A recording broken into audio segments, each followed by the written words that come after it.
Bischoff may have gifted Triple H the World Heavyweight Championship, but on our top 5 moments, you have to be good to earn it. Welcome back to Fog Wrestling. Eric Bischoff might have handed Triple H the World Heavyweight Championship, but who will we hand it the top 5 moments to? That's what we're going to find out right here, right now. And coming in 5th place, we've got Kane in a handicap match versus the Un-Americans. But who is the handicap for? Is it for the big 7 foot, 320 pound red, white and blue machine, or is it for the 2 small vanilla midget Canadians?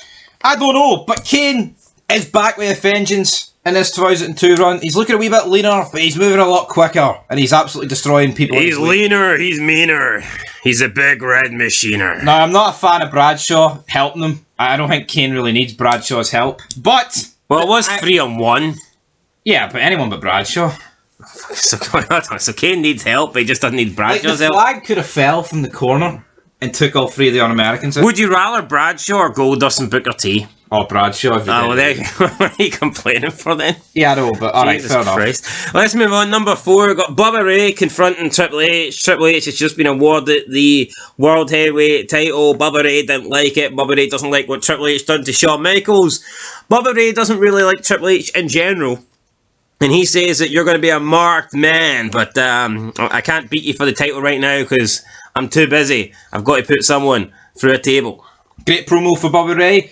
I mean, I think his promo work has been pretty good since the brand split, but it's a bit weird that he's like, yeah, I'm gonna batter you for what you did to Michaels, and then he's like, but I've got to... But first I need to go and beat up a woman. Yeah, I've got to beat up Molly Holly. And Christopher Nowinski, who's got 0 single wins in his career. Like, yeah, you know, Bubba Ray, time for him to cement himself in this main event picture, but he'd rather go take on 2 jobbers. He goes from being face-to-face to Triple H to going and competing in a mixed gender, intergender tables match. Didn't make a lot of sense to me. He didn't want to go nose to nose for the biggest nose in the game. Talk about a downgrade. Coming in at number 3, we have That Said table match, intergender, Bubba Ray and Trish versus Nowinski and Molly Holly. I liked it. They said it was the first time they'd ever done an intergender table match, and it worked. We got some really good spots. We got Bubba in the end powerbombing Molly Holly through a table. We did have Nowinski going through a table by himself, and this counted as an elimination, which I thought was a bit weird. If they could have improved it, I would have liked to have seen one of Bubba or Trish go through a table just to get the element of, here, what way is this match going to go? I don't like elimination table match that ends 2-0. I guess because it's intergender, they think it's a bit unrealistic for a woman to put a man through a table, so therefore they even the odds by a man can put himself through a table. That's the way I viewed it. No, they could have had Bubba put him through it. True, but he tried to do it on Trish, didn't he? Or was it Bubba that got out of the way? It was Trish. It was Trish, so yeah, but I think in these sort of scenarios you should always end 2-1. That's literally what I just said. I know what I'm saying, I agree with you. Right, okay. Like, the only other time I can recall it not ending like 2-1, I believe is 2004 Royal Rumble between Evolution and the Dudleys, where Dudleys lose 2-0 to Ric Flair and Batista. So maybe it's just a Bubba Ray thing. I don't know. But look at the Rumble 2000, the Hardys against the Dudleys. There was about 10 table spots in that, because they kept putting each other through it. Or dodging moves. That's probably the best tables match of all time. Would you agree with that? I agree. Why they changed the rules though, that if you go through the table, I don't understand that. Anyway, moving in number 2, we have the HBK sit-down interview. HBK's back, he's in a wheelchair. He says he can't really feel his legs, so he has to plank his arse down on a set of wheels. He gets asked by Jim Ross and Jerry the King Lawler, was it worth it? HBK goes, well, you know what?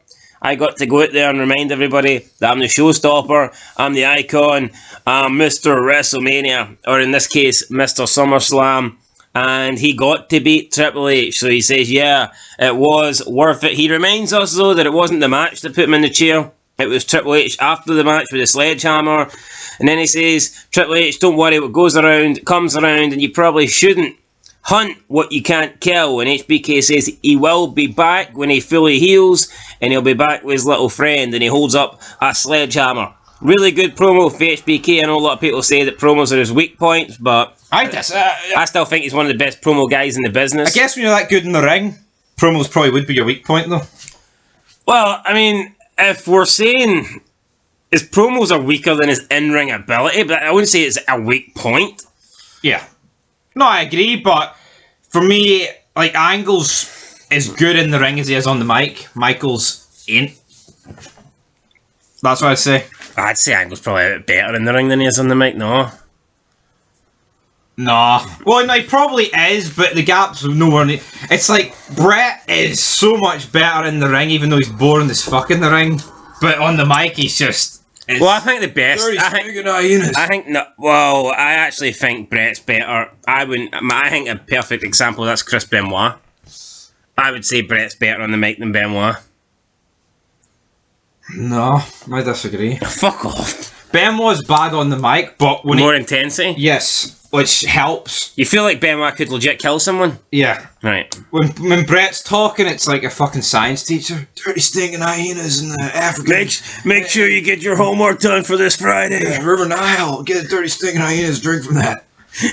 Fuck off, Brett. You're fish. Anyway, I don't know why they chose Orange Cassidy though over him as a fucking road agent. That's a bit of a That fail. sums up how shit Brett is, but moving on. And coming into number 1, there is no Bret Hart, but what we do have is a pillow fight, and we have maybe a heart attack. There's a lot of pink. From Jerry the King Lawler. Yep, it was a... I think he was on the Fergie one here. He couldn't handle it. His pacemaker was running around. Tell you what, right? See if they were still doing these matches, say the last decade, how many fucking heart attacks was this guy had? A lot. I tell you, no, but I think if these matches were happening more recently, I think they would have come under a lot more criticism. I just think because this is like over 20 years ago, doesn't really get noticed. Like, a lot of the stuff that happens in the Attitude Era doesn't really get brought up, but this just wouldn't fly today. Yeah, it's been about 15, I mean, probably more than 15 years. And that's what makes it great, because let's be honest, everything that flies today sucks.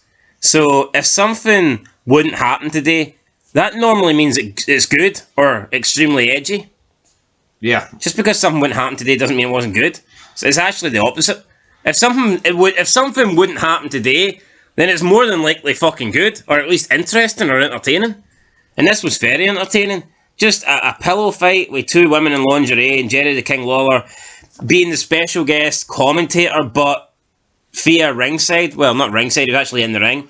And just him looking up STACY KEIBLER's dress and then like wiping the pillows, wiping the feathers off TERRI's boobs and stuff like that. And it's just like... Let me help you. Oh, good old Saint Nicky Jerry. It's just Jerry the King Lawler being King Perv as he always is, but instead of doing it via distance, he was doing it up close and personal. So, and I thought it was entertaining as well. It was a fun, but don't get me wrong. I mean, without King's commentary, it would have just probably would have been a bit awkward. But nah, King stole the show here for me. MVP of Raw. I actually liked the fact that JR stayed quiet throughout the match, like the odd line coming in. Because I think if he didn't really need to do play-by-play. King was doing a good job of that. No, King was, but yeah, JR's like burying it though, and King's fucking marking it to the highest order. Give me it every day, damn it. But that's it, guys. 2nd of September. Not every moment's video that a pillow fight wins it, because it was the first pillow match in history, and I tell you what, everything STACY KEIBLER does, it seems, is entertaining. It is. You can't argue with it. It's entertaining. Must be those legs. Anyway, that's it. Maybe apart from the Dawn Marie segment a few weeks ago, that was fucking boring. Yeah, it wasn't too great. Like getting explained for 5 minutes. Well, everybody's allowed one bad segment. We'll let them away with it. Anyway, that's it, guys. Till next time. Peace.